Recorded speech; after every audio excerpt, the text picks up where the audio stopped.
स्वराष्ट्रेणे प्रस्वरदाय आदिकवये मुख्यन्ति यं सूरयः तेजो वारिमुदन्नचाग्निमयो यत्र सर्गोमुषा धाम्ना स्वेन सदा निरस्तकुहकं सत्यं परं धीमहि सृष्टिस्थित्यप्यहेयानेतदृष्टमो बन्धमोक्षास्ते यस्मादसृष्टि ब्रह्मरुद्रप्रभृतिसुरनरद्वीषशत्रात्मकस्य विष्णोर्वस्ता समस्ता सकलगुणनिधिः सर्वदोषव्यपेतः पूर्णानन्दाव्ययो गुरुपरमश्चिन्तयतं महान्तं अशेषराज्याद्यमलापहन्ते नवं नवं स्पष्टसुभप्रदायिनी ममेह जिह्वाग्रस्वरङ्गनर्तकी भवप्रसन्नावदने च मे श्रीः नमस्ते प्राणेश प्रणतविभवाय वरिमदाहं स्वानन्दामप्रेतमहनोमन् गुरुगुण नमस्तुभ्यं भीम प्रबलतम कृष्णेष्ट भगवन् नमः श्रीमन्मध्वप्रदेशपुरुषं नो जय जय भवत्यं भावादेरं कोपिवाग्नि जडमतिरपि जन्तुर्जायते प्राज्ञमौलि सकलवचनचेतो देवता भारती सा मम वचसि निधत्तां सन्निधिं मानसे च फणिगणवरभूषः पार्वतीष्टाग्यवेशः खलजनपितरोषः खण्डितात्मीयदोषः सदरुणगिरिवासः शक्रसूर्यद्यदीशः परिहृतभोपाशः पातु मां पार्वतीशः नमस्तु तात्विका देवाः विष्णुभक्तिपरायणाः धर्ममार्गे प्रेरयन्तु भवन्तः सर्व एव हि अस्मद्गुरुसमारम्भां टीकाकृत्पादमध्यगां श्रीमदाचार्यपर्यन्तां वन्दे गुरुपरम्परां नौमिं न्यायसुधादिकृत्येवं श्रीपादराक्षसन्मुनिं व्यासार्यान् वेदागमाब्धिविहरान् श्रीवादिराजानपि वन्देऽहं सवरान् वेदज्ञवारानिधिं श्रीसत्यव्रतराघवेन्द्रान् सद्गोत्सद्यानपान् विष्णु पवश्यद्गो व्रातै स्वान्तध्वान्तनारकान् श्रीसत्यसंसूर्योऽयं भासतान्नो हृदम्बरे सत्यधीरकराब्जोत्थज्ञान वैराग्यसागरः सत्यज्ञानाख्यतरणि स्वान्तध्वान्तनिकृतो सत्याभिज्ञकराब्जोत्थान् पञ्चाशत्वर्षपूजकः मन्मनोभिष्टवरदं सर्वाभिष्टफलप्रदं पुरन्दरगुरुं वन्दे दासश्रेष्ठं दयार्दिम् अज्ञानतिमिरच्छेदं बुद्धिसम्पत्प्रदायकं विज्ञानवरं शान्तविजयकगुरुं भजे जलज्येष्ठनिभाकारं जगदीशपदाश्रयं जगदीतलविख्यातं जगन्नाथगुरुं भजे दासवर्यं दयासक्तं दूरीकृतदुराशिषं हरिकथामृतवक्तारं जगन्नाथगुरुं भजे हरये नमः।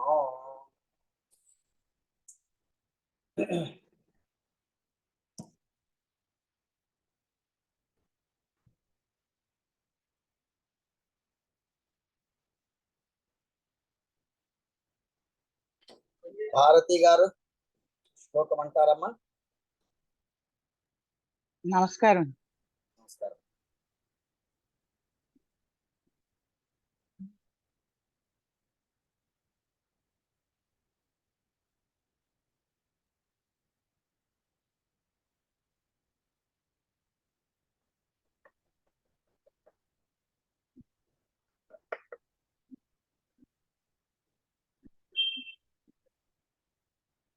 మా సుకన్య గారు ఎవరు తల్లి? వస్తున్నారు వెళుతున్నారు, ఏదైనా మైక్ ప్రాబ్లమా, ఆపరేషన్ ప్రాబ్లమా ఏంటి?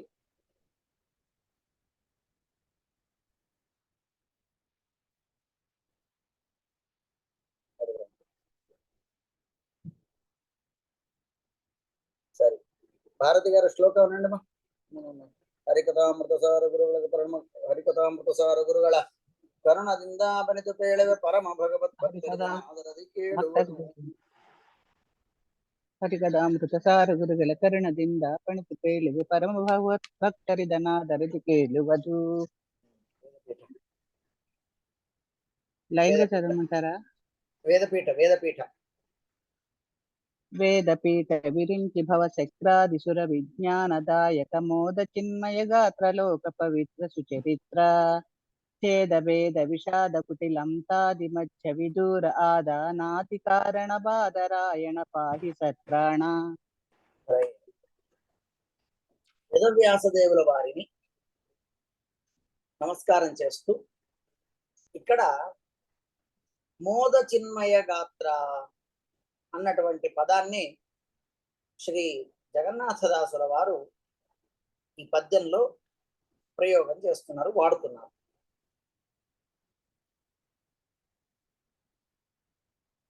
మోద చిన్మయ గాత్ర, మోద అంటే ఆనందము, ప్రమోద అని అంటాం చూడండి. మోద అంటే సంతోషము, ఆనందము.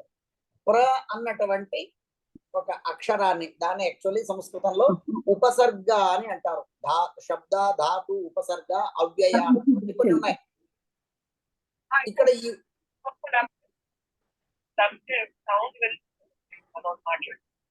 వచ్చింది.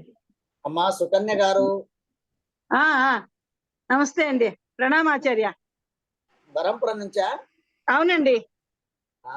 అనుకున్నా నేను, అది ఎందుకో ఇది కెమెరాలో స్పష్టంగా కనిపించలేదు, డౌట్ వచ్చింది నాకు.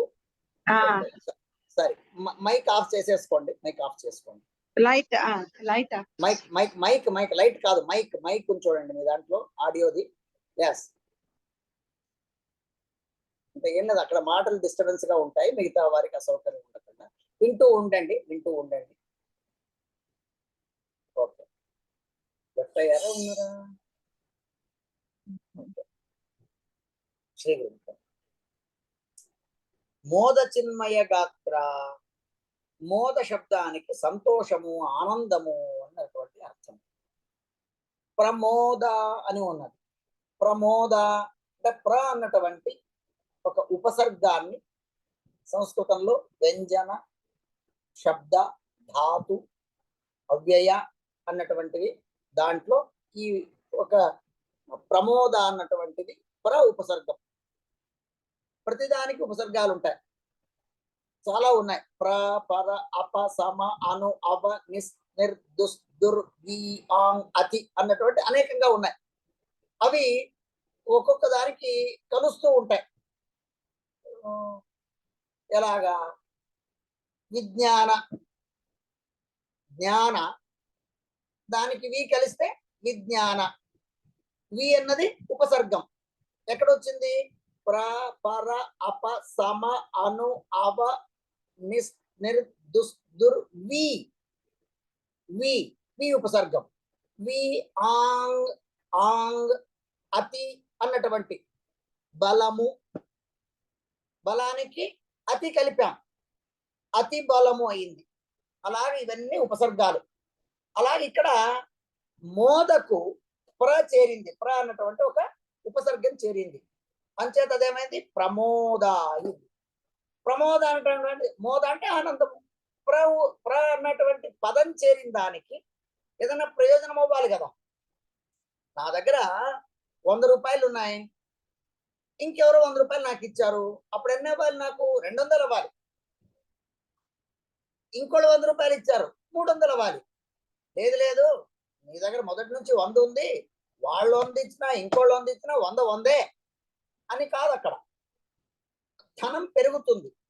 అలాగే ఇక్కడ ఒక అక్షరం పెరిగినందున అదేమవుతాయి అని అంటే, ఇంగ్లీష్ వ్యవహారంలో ఉన్నట్టు సైలెంట్ అయిపోయి సంబంధం లేకుండా ఉండడం కాదు. ఇక్కడ సంస్కృత వ్యవహారంలో ఒక్కొక్క అక్షరం అధికమైనట్టుగా పదానికి విశిష్టమైనటువంటి ఒక అర్థం అభివ్యక్తం అవుతుంది అక్కడ. అందుకనే ఈ అక్షరాలు లెక్క పెట్టినప్పుడు అవి ఛందస్సులు మారుతాయి. 24 అక్షరాలు ఉంటే గాయత్రి ఛందస్సు, బృహతి ఛందస్సు, అనుష్టుప్, త్రిష్టుప్, జగతి, ఉష్ణక్, ఇలాగ ఛందస్సులు ఉన్నాయి. అవన్నీ కూడా అక్షరాల పైన గణన అవుతుంది. ఆ రకంగా ఇక్కడ మీకు మోద చిన్మయ గాత్ర అన్నారు. నేను దృష్టాంతానికి మోదకు ప్ర అన్నటువంటి కలిపాను. ఇక్కడ మీకు పద్యంలో లేదది, దృష్టాంతం చెప్పటానికి ఉపసర్గాల గురించి చెబుతూ వచ్చాను అంతే. ఇక్కడ మోద అన్నటువంటి దానికి ఆనందము అని అర్థం. కేవలం భగవంతుడు ఆనందమేనా అంటే చిన్మయ అంటే జ్ఞానమయ, ఇవి రెండేనా అంటే వీటితో కలుపుకొని అక్కడ ఉన్నవన్నీ అని అంటాం. అక్కడేదో పుస్తకాలు, పెన్ను, మిగతా వస్తువులు అని అన్నాం. ఏమంటే మీరు చెప్పింది రెండే కదా, పుస్తకాలు పెన్ను అన్నారు కదా అని అంటే మిగతావన్నీ అన్నాం కదా. మిగతా అన్ని అన్నటువంటి పదంలో ఇతర వస్తువులు కూడా దాంట్లోకి వచ్చేసాయి. టేబుల్, కుర్చీ, బల్ల, మైకు, స్టాండ్ అన్నీ వచ్చేస్తాయి. పెన్ను, పుస్తకం, మిగతావన్నీ తీసుకురా అన్నాం. చెప్పింది రెండే, పెన్ను పుస్తకం అన్నదే చెప్పాం. చెప్పినప్పుడు దాన్ని మిగతావన్నీ అన్నటువంటి పదం పెట్టిన దానికి దాన్ని సంస్కృతంలో ఉపలక్షణతయ, లక్షణము రెండింటికే చెప్పాము. 2 లక్షణాలు ఏమిటి? పెన్ను, పుస్తకం. ఉపలక్షణం ఏమిటి? మిగతావన్నీ అన్నాం. అప్పుడు చెప్పనటువంటి అక్కడ తత్సంబంధితమైనటువంటి అన్ని వస్తువులు తీసుకురా అని అర్థం. ఎలాగైతే మనం ఈ దృష్టాంతం చెబుతామో అదే విధంగా ఇక్కడ మోద చిన్మయ గాత్ర అన్నారు. మోద చిన్మయ రెండే చెప్పారు కదా. మోద అంటే ఆనందం, చిన్మయ అంటే జ్ఞానం. మరి దేవుడికి బలం లేదా? లేకపోతే దేవుడికి పరాక్రమం లేదా అని అంటే అవన్నీ ఉన్నాయి, మరి అవి చెప్పలేదు కదా అంటే దాన్ని ఉపలక్షణతయా అంటే పెన్ను పుస్తకమే కాకుండా మిగతావన్నీ అని ఎలాగైతే ప్రయోగం చేస్తామో అదే రకంగా ఇక్కడ 18వ శ్రీ జగన్నాథదాసుల వారు మోద చిన్మయ అన్నటువంటి పదంతో ఉపలక్షణతయ జ్ఞాన ఆనంద గుణమయ శరీరము వీటిని కూడా అక్కడ చెబుతున్నారు. ప్రత్యక్షంగా చెప్పింది రెండే, ఏది మోద మరియు చిన్మయ. అంటే దేవుడిలో ఉన్నవి రెండే ఉన్నాయి, ధైర్య శౌర్య పరాక్రమాలు ఏమీ లేవు అని అనుకోవద్దు. మోద చిన్మయ గాత్ర, గాత్ర అంటే శరీరం, అంటే దేవుడి శరీరము మోదగాత్ర, చిన్మయ గాత్ర. అంటే ఇంతేనా అంటే బలము ఉంది, ధైర్యము శౌర్యము పరాక్రమము వీరివన్నీ ఉన్నాయి. అంచేత అవన్నిటినీ కూడా జగన్నాథదాసుల వారు ఈ రెండు మోద చిన్మయ అన్నటువంటి పదముతో మిగతావన్నీ ఉపలక్షణతయ చెప్పి దాన్ని మనకు తెలియపరుస్తున్నారు. ఆ తర్వాత ఇక భగవంతుణ్ణి లేక వేద వ్యాసదేవుల వారిని గురుస్థానంలో ఉన్నటువంటి వారిని లోక పవిత్ర అన్నటువంటి పేరుతో పిలుస్తున్నారు. మోద చిన్మయ గాత్ర లోక పవిత్ర. ఏమిటి లోక పవిత్రం? ఇది భగవంతుడు యావత్తు ప్రపంచానికే పవిత్రమైనటువంటి శరీరం కలిగినటువంటి వాడు, లేక పవిత్రమతమైనటువంటి భగవంతుడు. ఆ భగవంతుడిని చింతన చెయ్యడమే, భగవంతుని చింతన చెయ్యడమే మనకు పావిత్రం ఇస్తుంది. ప్రపంచంలో పవిత్రతమైనటువంటి వస్తువు, మంగళప్రదమైనటువంటి వస్తువు ఏదైనా ఒకటి ఉంది అని అంటే అది భగవంతుడే అని ఎక్కడన్నా చెప్పారండి? చూద్దాం, ఎవరైనా చెబుతారా? పవిత్రతమైనటువంటి వస్తువు లేదా పవిత్రానికన్నా పవిత్రమైనటువంటిది, మంగళానికన్నా మంగళమైనటువంటిది వస్తువు ఏదైనా ఒకటి ఉంది అంటే భగవంతుడు అని చెప్పినటువంటి ప్రసంగం ఎవరైనా చెప్పగలరా? మన అక్క చెల్లెళ్ళు విని ఉంటారు, ఎవరైనా చెప్పండి. మగవాళ్ళు చెప్పండి, ఆడవాళ్ళు చెప్పండి. పావనకి పావన నెనిబ పరమన వేడు పరమ అమ్మ మేము అరకతాము సారం అడగట్లేదు తల్లోయ్, ఇంకా వేరే చోట ఎక్కడ ప్రసంగం చెప్పండి.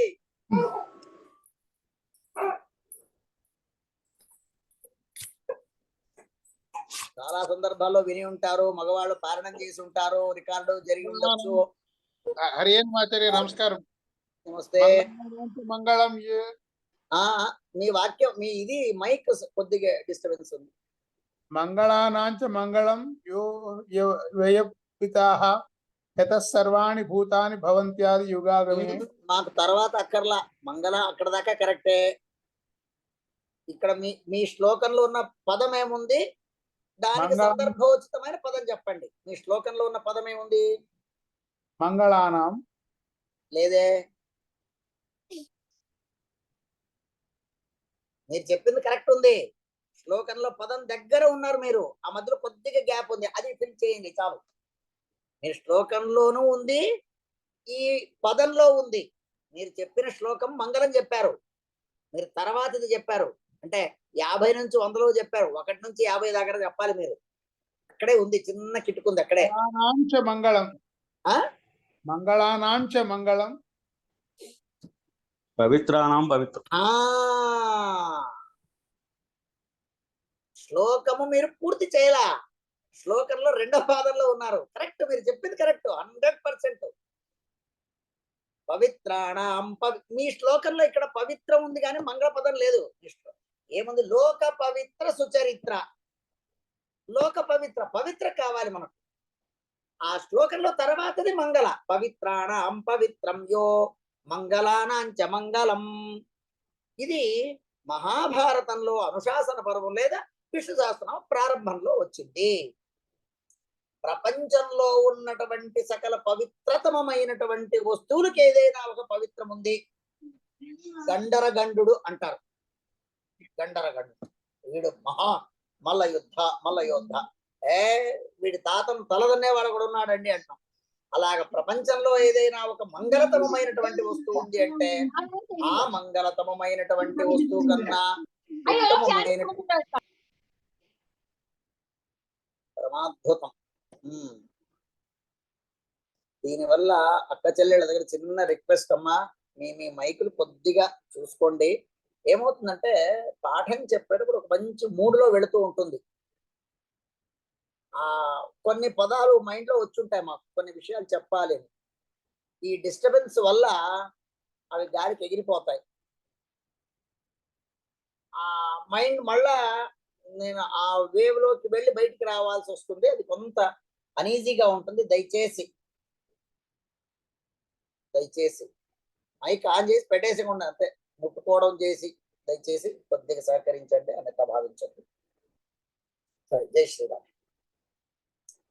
పవిత్రాణం పవిత్రం యో, పవిత్రతమైనటువంటి వస్తువులకెల్లా పవిత్రతముడు భగవంతుడు. అందుకనే లోక పవిత్ర.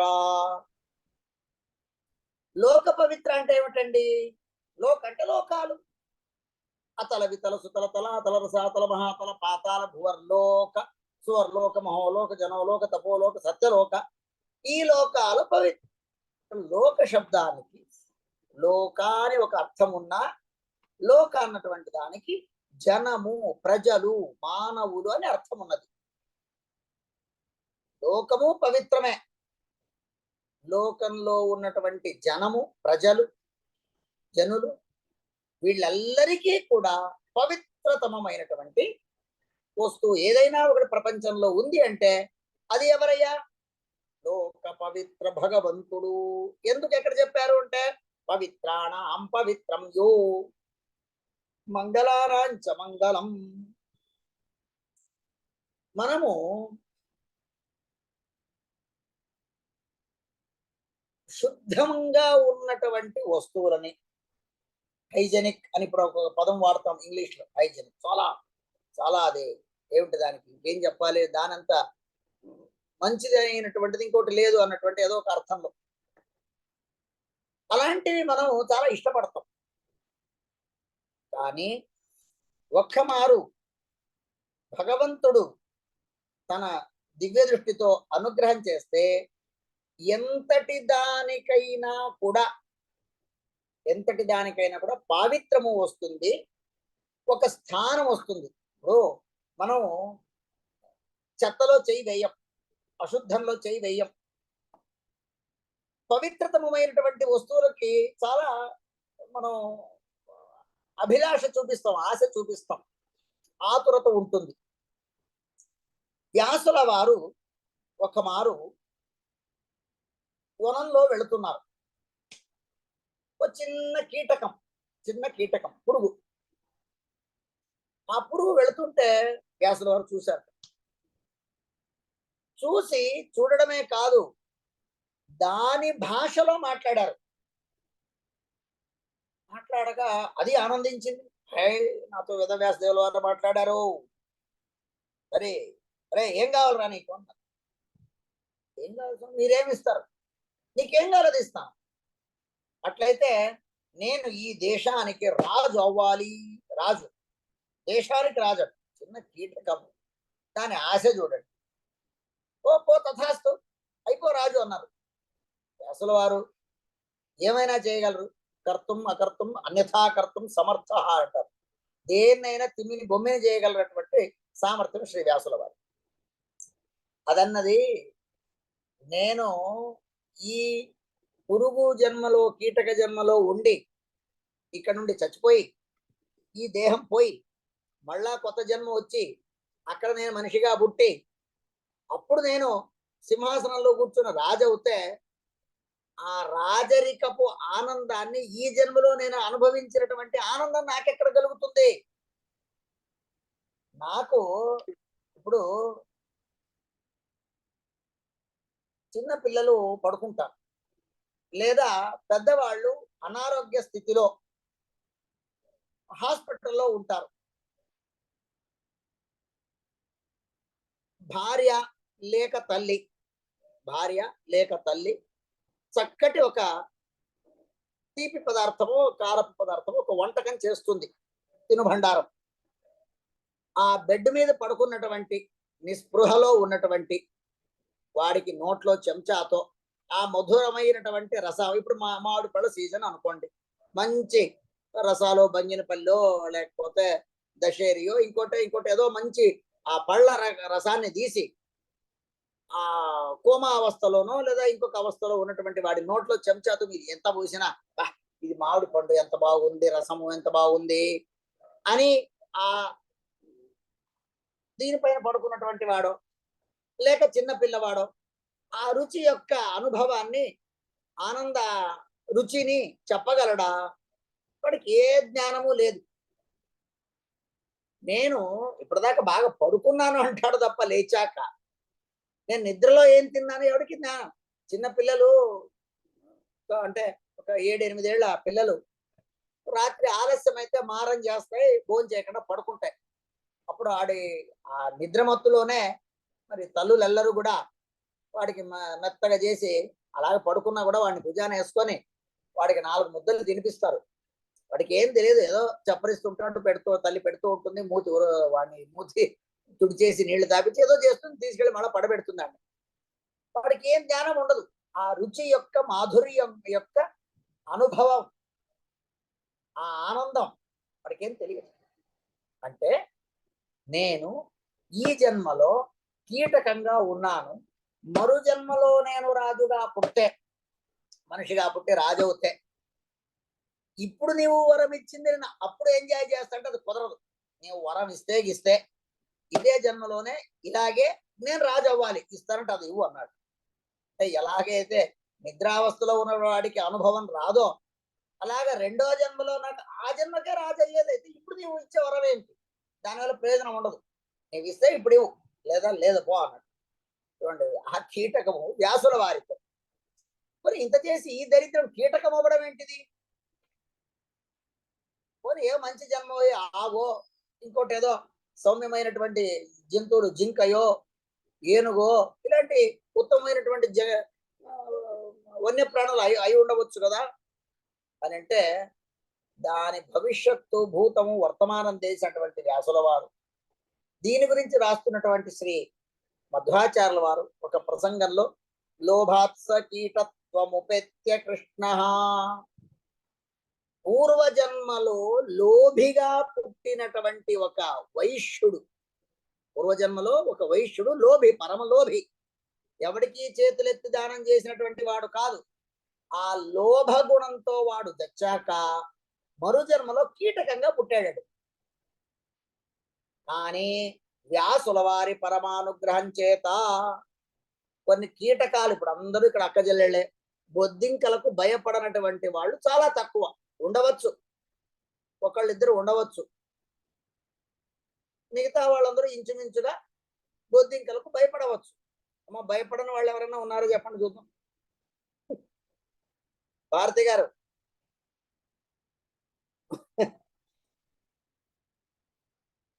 ఎవరన్నా ఉన్నారా?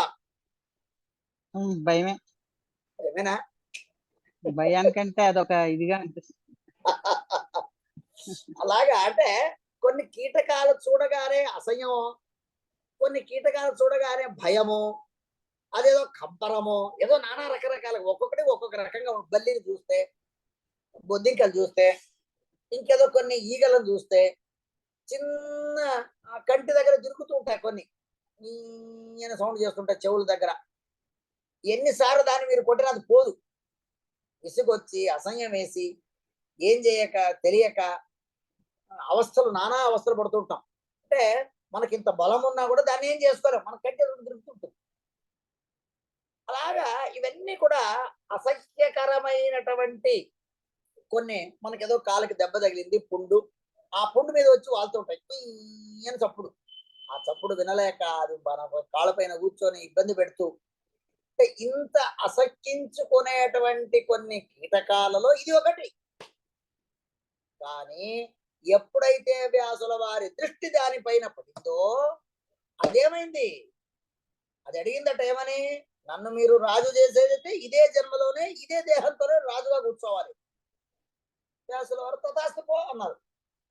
అంటే లోక పవిత్రులైనటువంటి వేదవ్యాసదేవుల వారి దృష్టి ఆ కీటకం మీద పడడం వల్ల లోకమంతా కూడా దాన్ని పవిత్రతమ రాజుగా గౌరవించడం మొదలుపెట్టారు. వ్యాసుల వారు లోక పవిత్రులు. లోక పవిత్రులైనటువంటి వ్యాసుల వారు వారి దృష్టి ఈ కీటకం మీద పడడం వల్ల సింహాసనం మీద దీన్ని కూర్చుండబెట్టారు. సింహాసనం మీద దీన్ని కూర్చుండబెట్టి ఒక అసలు సిసలైనటువంటి కాళ్ళు చేతులు పొడుగ్గా ఉండి, 2 కళ్ళుండి, ముక్కు ఉండి, 2 చెవులుండి, పొడుగ్గా ఆకారం ఉండి, ఎరుపో నలుపో తెలుపో వర్ణం ఉండి, కేశపంతి అంత భుజస్కంధాల మీద వేసుకున్నటువంటి మాట్లాడగలిగినటువంటి ఒక జీవ జంతు. చూడండి, కీటకంలో పొడుగులు ఉండదు. కాళ్ళు చేతులు ఉంటే 4 ఉండొచ్చు, 6 ఉండొచ్చు, 8 ఉండొచ్చు, ఎన్నైనా ఉండొచ్చు, గాజులు పురుగున ఉండొచ్చు. కానీ ఒక అసలు సిసలైనటువంటి మనిషి సింహాసనం మీద కూర్చుంటే ఏ రకమైనటువంటి గౌరవ మర్యాదలు సపర్యలు మీరు చేస్తారో, కప్పు కానుకలు ఇస్తారో, ఆ రకంగా ఈ కీటకానికి అందరూ గౌరవం చేశారు. కారణం ఏమిటి? లోక పవిత్రతముడైనటువంటి భగవంతుడి దృష్టి ఆ కీటకం మీద పడడం వల్ల ఈ కీటకానికి కూడా పావిత్రం వచ్చింది, ఒక గొప్ప మాన్యత వచ్చింది, మర్యాదలు దక్కుతున్నాయి. అంటే భగవంతుడి చూపు మన మీద పడింది. అందుకనే కొన్నిసార్లు ఏదన్నా మనం స్నానం చేయకుండా ఏదో చిన్న చిన్న కొన్ని పనులు ఏదన్నా చెయ్యాలి అంటే దానికి పవిత్రతమం కావాలి, పావిత్రం కావాలి. అప్పుడేమో అపవిత్ర పవిత్రోవా సర్వావస్థాంగతోపివా యస్మరేత్ యస్మరేత్ పుండరీకాక్షం. భగవంతుణ్ణి పుండరీకాక్ష అన్నటువంటి నామాన్ని స్మరిస్తే మనకు మళ్ళా పావిత్రం వస్తుంది. అలాగా పవిత్రతముడైనటువంటి ఈ భగవంతుడి యొక్క చల్లటి చూపులు ఈ కీటకం మీద పడడం వల్ల అది కూడా పావిత్రాన్ని పొంది ఉత్తమమైనటువంటి రాజసింహాసనం మీద కూర్చొని రాజ్యమేలింది. తర్వాత సుచరిత్ర అన్నారు భగవంతుడు. సుచరిత్ర ఈ వ్యాసుల వారి యొక్క శుద్ధమైనటువంటి చరిత్ర. సచ్చరిత్రులు. దీనికి కొన్ని కథలు ఉన్నాయి. ఇంకొక 2-3 వ్యత్యస్తమైనటువంటి కథలు ఉన్నాయి. అంటే మనిషి యొక్క చారిత్ర్యం అది ఉత్తమంగా ఉండాలి జీవనంలో. చారిత్రహీనులు అనే కొందరు మనం పిలుస్తూ ఉంటాం. అలాగా వ్యాసుల వారి యొక్క చరిత్ర ఘనమైనటువంటి చరిత్ర. ఆయన్ని పవిత్రతమాని వెనక పిలిచాము. అలాంటి భగవంతుడి యొక్క సచ్చరిత్ర అది ఉత్తమమైనటువంటిది. వారి యొక్క జన్మయే లేక అవతారమే పరిశుద్ధంగా ఉంది. తల్లి తండ్రి పరాశర ఋషి మరియు సత్యవతీ దేవి ఆ జల విహారం చేస్తూ ఒకరిని ఒకరు కేవలం చూపు మాత్రమే చూసుకున్నారంటే, శరీర సంబంధం లేదు, చూపులు మాత్రమే. నయనోన్మీలన, ఆ నయన సంధానం. ఈవిడ వారిని చూసింది, వారు ఈవిడిని చూశారు. అంత మాత్రానయే శ్రీ వ్యాసుల వారి యొక్క అవతారం జరిగింది. అంచేత వారి జన్మ కూడా అత్యంత శ్రేష్టమైనటువంటిది అని కూడా మనం ఈ ప్రసంగంలో తెలుసుకోవచ్చు. ఆ తర్వాత వీరు సుచరిత్ర తర్వాత ఉంది ఛేదభేద విషాద కుటిలాంతాది మధ్య విదూర ఆదానాది కారణ బాదరాయణ బాహ్య సత్రాణ. ఈ వ్యాసుల వారికి ఛేద భేద, ఏదో రక్తం వచ్చినట్టు, దెబ్బలు తగిలినట్టు, భిన్నమైనటువంటి శరీరము, కాళ్ళు చేతులు, వేర్లు గోర్లు విరిగిపోవడాలు ఇలాంటివి ఏమీ లేవు.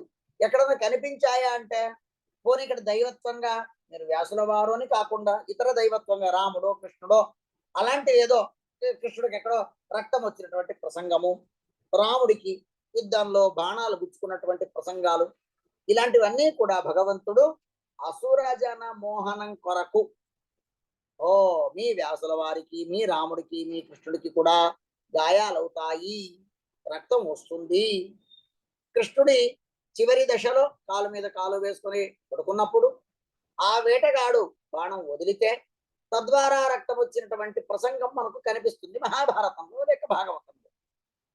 అంటే భగవంతుడికి కూడా శరీర భేదం ఉంది, శరీర ఛేదం ఉంది అని అంటే ఇవన్నీ కూడా అసుర జనమోహనానికి భగవంతుడు చేసి చూపిస్తున్నాడే తప్ప శాశ్వతంగా భగవంతుడికి ఇలాంటివి ఏమీ లేదు అని చెప్తూ ఛేద భేద విషాద కుటిలాంతాది మధ్య విదూర ఆదానాది కారణ, ఆదానాది ఈ ప్రపంచానికి కావలసినటువంటివన్నీ కూడా సమకూర్చేటువంటి వాడు. సృష్టి స్థితి సంహార నియమన జ్ఞాన అజ్ఞాన బంధ మోక్ష 8 కర్మలు: సృష్టి, స్థితి, సంహార, నియమన, జ్ఞాన, అజ్ఞాన, బంధ, మోక్ష. ఈ 8 కర్మలు కూడా చేసేటువంటి ఈ భగవంతుడు బాదరాయణ బదరీ వృక్షం దగ్గర కూర్చున్నటువంటి ఈ స్వామి సత్రాణ, సజ్జనులకు త్రాణ. త్రాణ అంటే ప్రాణదాయక, ఆనందదాయక, చేష్టాదాయక అని కూడా అర్థం ఉంది. చేష్ట అంటే మూమెంట్స్ అనే ఒక శబ్దం చెబుతుంది. చూడండి మన పరిస్థితి ఎట్లుందంటే ఇవాళ మనదైనటువంటి సంస్కృత పదాలు, మన భారతదేశపు వర్ణాలు, ఆ వర్ణాల ద్వారా వర్ణ సంయోగం ద్వారా ఉత్పన్నమైనటువంటి పదాలు, ఆ పదాలకు వ్యాఖ్యానం చెప్పాలంటే కొన్ని సందర్భాల్లో, అన్ని వేళల కాదు, కొన్ని ప్రసంగాల్లో మనం పాశ్చాత్య పదప్రయోగాలు చేసే పరిస్థితులు. మూమెంట్స్ అని అన్నాను. ప్రాణ, చేష్ట. చేష్ట అంటే ఏమిటి అని అర్థం కాకపోవచ్చు కొన్ని కొన్ని ప్రసంగాల్లో కొందరికి, అందరికీ కాదు. ఎవరికి సంస్కృత అంటే మీరు చదివే రోజుల్లో సెకండ్ లాంగ్వేజ్ కింద, ఫస్ట్ లాంగ్వేజ్ కింద సంస్కృతం తీసుకొని ఉంటే వారికి అర్థం కావచ్చు. కానీ కొన్ని పౌరాణిక, వైదిక, గ్రాంథిక, మాండలిక, భాషా ప్రయుక్త కొన్ని పదాలు ఉంటాయి. అవి ఆ భాషలోనే ప్రయోగం చేస్తారు. నెర్రు, నెర్రు అంటే ఏమిటి?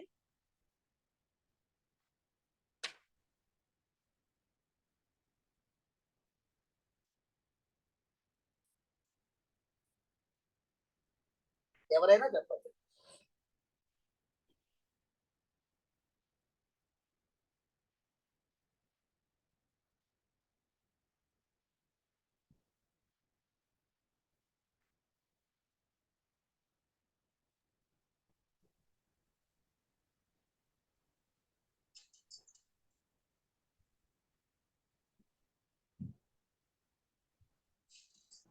వ్యతిరేకంగా చెప్పడానికి ఉపయోగిస్తారు. ఆ నిర్గుణుడు, గుణము అదే మంచి గుణాలు కలవాడు అన్నట్టుగా ఆ కంటెస్ట్ లో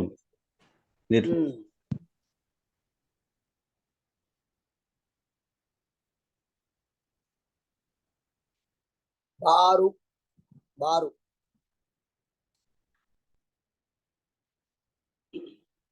రు, ఏరు, బండిరారు. అంటే ఇప్పుడు ఆ రకారం రాయడమే మనకు అలవాట్లేదు. రు అంటే గుండ్రంగా సున్నా చుట్టి పైన ఒక తలకట్టు పెట్టి పక్కన ఒక కొమ్ము పెడుతున్నాం. కానీ అది కాకుండా బండిరా, పారు, నెర్రు. ఎక్కడో విన్నట్టుందేమో. ఆనందరావు గారు, ప్రమోద గారు, వివేక్ గారు, లేకపోతే టంక్సాల మధు గారు, అమ్మా ప్రమోద,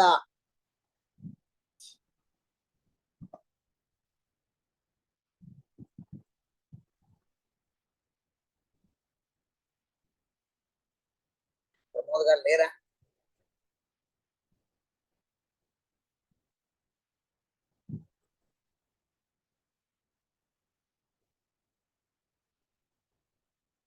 పొద్దున మెసేజ్ పెట్టారు, అప్పిచ్చువాడు వైద్యుడు, బారు అంటే అది పారు, అంటే పారు అంటే ప్రవహించుట అనే అర్థంలో. నది, ఆ నీరు నీరు, ప్రవహించు. ఆ ఇవాళ ఇవాళ పొద్దున పాఠంలో వచ్చింది చూడండి, అది ప్రమోద్ గారు వేశారు. అది అంటే కొన్ని కొన్ని మాండలిక, గ్రాంథిక, భాషా ప్రయుక్త కొన్ని పదాలు ఇంకో వస్తాయి మనకి తర్వాత వెళ్ళిన కొద్ది. ఈ శ్లోకం మీకు, ఈ శ్లోకంలో, ఈ పద్యంలో, మన హరికథానుసారం ఈ పద్యంలో ఎక్కడ కూడా మీకు భాషా ప్రతిపాదిక పదం లేదు, అంతా సంస్కృతమే. దాని మనల్ని కూడా మనం అనుకున్నాం, వేదపీఠ విరించి భవసు శరశుక్ర విజ్ఞానదాయక మోద చిన్మయ గాత్ర అని అనుకున్నాం. ఎక్కడ కూడా మనకు ఒక్క కన్నడ పదం లేదు దాంట్లో, అన్ని సంస్కృత భూయిష్టమైనటువంటిది. కానీ తర్వాత వెళ్ళిన కొద్దీ కొన్ని పదాలు మనకు వస్తాయి. అవి కొన్ని ఎలాగుంటాయంటే గ్రాంథికం కావచ్చు, మాండలికం కావచ్చు, భాషా ప్రాతిపదికన కావచ్చు, రకరకాలుగా ఉండవచ్చు. అలాగా మనకు ప్రాణ అన్నటువంటి పదానికి, ప్రాణ అన్నటువంటి దానికి అర్థం ఏమిటంటే ఇప్పుడు చేష్ట అని అర్థం. ప్రాణ అన్నటువంటి చేష్ట. చేష్ట అంటే ఏమిటంటే మూమెంట్స్. ఇప్పుడు నేను చెయ్యి ఇలాగలా ఊపుతున్నా, చెయ్యి ఇలాగలా ఊపడం వలన అటు కూర్చున్న వాడికి ఏమని అర్థమవుతుంది, ఓహో ఆయన సజీవంగా ఉన్నాడు, ప్రాణంతో ఉన్నాడు. నేను ఇలాగ బెల్లం కొట్టిన రా, ఇలాగ గోడ కూర్చుంటా, కళ్ళు ఆర్పను, ఏమీ చెయ్యను, చేతులు కింద మీద, అప్పుడే దాని అర్థం ఏంటి, నాలో చైతన్యం లేదు, కదలిక లేదు. అలాగా ఈ వ్యాసుల వారి విషయంలో సత్రాణ, చూడండి ఎక్కడి నుంచి ఎక్కడెక్కడెక్కడికో వెళ్ళాం, మళ్ళీ అక్కడికి వస్తున్నాం. త్రాణ అన్నటువంటి పదానికి ప్రాణాన్ని చెప్పుకున్నాం. ప్రాణ అన్నటువంటి పదానికి గ్రాంథిక, మాండలిక, భాషా ప్రాతిపాదికన కొన్ని పదాలు చెప్పుకొని ప్రాణ అన్నటువంటిది అర్థమవటానికి మూమెంట్స్ అని ఒక ఇంగ్లీష్ పదం వాడుకున్నాం. అలాగ భగవంతుడు త్రాణ, సత్రాణ, ఇంకోటి సదితి ప్రాణ అని ఉపనిషత్తు కూడా చెప్తుంది. ఇక్కడ వాయుదేవుల వారు మన యందు ఉండి మనకు ప్రాణాధారకులై మన చేత మూమెంట్స్ చేయిస్తూ మన యందు ఉండి చైతన్యాన్ని నింపేటువంటి వారు వాయు. ఆ వాయువంతర్యామి అయినటువంటి వ్యాసుల వారు, లేక హనుమభీమ మధ్వాంతర్గత రామకృష్ణ వేదవ్యాసాత్మక అని అన్నట్టుగా ఈ వేదవ్యాసదేవుల వారు మనలందరికీ కూడా ప్రాణాన్ని, ప్రాణం లేదు అంటే పూర్వకాలంలో త్రాణం అని అంటే శరీరంలో వాడికి బలం లేదు అని చెప్పేటువంటి ప్రయోగం చేస్తారు. అలాంటి పదము ఇక్కడ మన శ్రీ జగన్నాథదాసుల వారు పద్యంలో పెడుతూ తంత్రసార ప్రకారంగా, మధ్వాచార్యుల వారు రాసిన తంత్రసార గ్రంథ ప్రకారంగా స్మృత్వా గురుం పూర్వగురుం ఆది మూల గురుం తథా దేవతాం వాసుదేవంచ విద్యాభ్యాసీకు సిద్ధిభాక్. మధ్వాచార్యుల వారు ఒక మాట చెప్తారు, ఎవరైతే అభ్యసించినటువంటి విద్య, అధ్యయనం చేసినటువంటి విద్య అది సిద్ధిదాయకం అవ్వాలి. మేము కూర్చున్నాము, నేర్చుకున్నాము, స్కూల్లో వెళ్ళాము, ఉన్నాం, కానీ నేర్చుకున్నది మనకు సిద్ధించలేదు అని అంటే అంత నేర్చుకొని ప్రయోజనం లేదు. అది సిద్ధించాలంటే ఏం చేయాలంటే గురుస్మృతి ఉండాలి. అందుకనే పాఠశాలల్లో మనకు సరస్వతి నమస్తుభ్యం వరదే కామరూపిణి లేదా జాతీయ గీతము ఇలాంటివన్నీ మనకు చెప్పించడానికి, దేశభక్తి రావటానికి, దైవభక్తి రావటానికి, గురుభక్తి రావటానికి, ఏ దేశంలో ఉన్నామో ఆ దేశం పట్ల మనకు భక్తి రావాలి. దేన్నైతే మనం పొందటానికి ప్రయత్నం చేస్తున్నామో ఆ సరస్వతి కటాక్షం ఉండాలి. దానికి తోడు దైవభక్తి ఉండాలి. రెండోది మనకు ఎవరైతే చెబుతున్నారో గురువు గారు వారి పట్ల భక్తి ఉండాలి. ఈ మూడు చేత ఆ దైవభక్తి కూడా చెప్పేటప్పుడు దానికి తోడు గురుభక్తి కూడా ఉండటానికి ఇక్కడ గురుస్థానీయులుగా ఉన్నటువంటి శ్రీ వ్యాసుల వారిని స్మృత్వా గురుం పూర్వగురుం ఆదిమూల గురుస్తథ. గురు పూర్వగురు అంటే గురువుకి గురువు గారు, ఆది గురు ఆ పైన గురువు గారు, మూల గురు ఆ పైన గురువు గారు. ఇది మన క్రమంలో ఎలా చెప్పుకుంటామంటే శ్రీ గురుభ్యో నమ, పరమ గురుభ్యో నమ, శ్రీ శ్రీమదానంద తీర్థ భగవత్ పాదాచార్య గురుభ్యో నమ. అని చెబుతాం. ఇది రోజు పాఠ ప్రారంభంలో, పురాణ ప్రారంభంలో ఇంచుమించుగా అందరూ పండితులు ఈ రకంగానే చెబుతారు. శ్రీ గురుభ్యో నమః, పరమ గురుభ్యో నమః, శ్రీ శ్రీమదానంద తీర్థ భగవత్పాదాచార్య గురుభ్యో నమః. అంటే ఏమైంది అక్కడ? శ్రీ గురుభ్యో నమః అంటే ఎవరది? మన గురువు గారు అని అర్థం. పూర్వ గురువు ఎవరు? ఆ పైన గురువు. పరమ గురుభ్యో నమః, గురువుల వారి గురువు గారు. ఆ పైన మూల గురు ఎవరు? మనకు సిద్ధాంతానికి మధ్వాచార్యుల వారు. అలాగా వాళ్ళందరినీ స్మరించే క్రమంలో ఇప్పుడు మీకు వెనకాతల దేవతాస్థుతిలో నరసింహ, తర్వాత రెండో పద్యంలో వచ్చినప్పుడు లక్ష్మీదేవి, బ్రహ్మదేవుల వారు, ఆ తర్వాత వాణి అంటే సరస్వతీదేవి, వాయుదేవుల వారు, దాంట్లోనే భారతీదేవిని చెబుతూ గురువులు వారి గురించి ఇక్కడ తెలియజేశారు. అంటే ఇప్పుడు గురు పరంపర మొదలైంది. ఇక తదుపరి శ్లోకం ఆనందరావు గారు ఎవరున్నారు? తదుపరి భారతీ గారిది అయిపోయింది కావున తదుపరి ABCD D D D D D D D.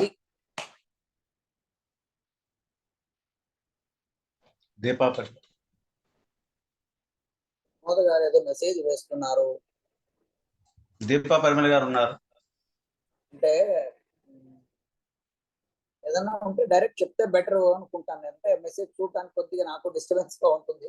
Okay అమ్మ ఉన్నారా? డిలో వారు ఎవరైనా? నేనున్నా, దీపా ఉన్నానండి. ఓకే అమ్మా, రైట్. రండి, ఇవాళ మీతో శ్లోకం చెప్పి ముగించేసి రేపు వ్యాఖ్యానంలోకి వెళదాం. ಕ್ಷಿತಿಯೊಳಗೆ ಮಣಿಮಂತ ಮೊದಲಾದ ಕ್ಷಿತಿಯೊಳಗೆ ಮನುಮಂತ ಮೊದಲಾದ ಅತಿ ದುರಾತ್ಮರು ಒಂದಧಿಕ ವಿಂಶತಿ ಉಭಾಷ್ಯವರದಿಸೆ ನಡುಮನೆಯೆಂಬ ಬ್ರಾಹ್ಮಣನ ನಡುಮನೆ ಎಂಬ ಬ್ರಾಹ್ಮಣನ ತತಿಯ ಜಠರೊಳವೆ ಅವತರಿಸಿ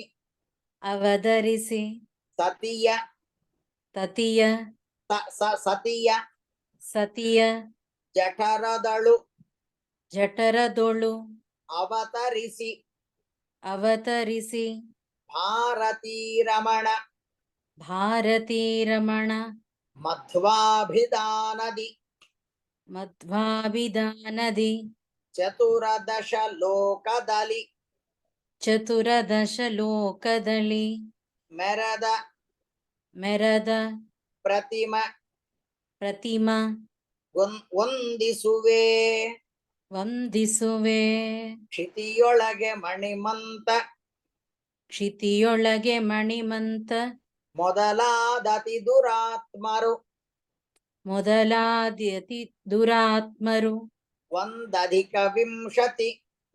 ಒಂದಧಿಕ ವಿಂಶತಿ ಉಭಾಷ್ಯವರದಿಸೆ ನಡುಮನೆಯೆಂಬ ಬ್ರಾಹ್ಮಣನ ತತಿಯ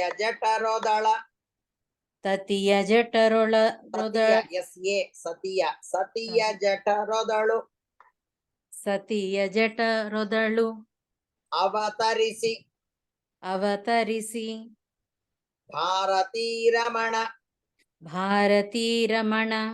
ಮಧ್ವಾಭಿಧಾನದಿ ಚತುರದಶ ಲೋಕದಲ್ಲಿ ಮೆರದ ಪ್ರತಿಮಗೊಂದಿಸುವೆ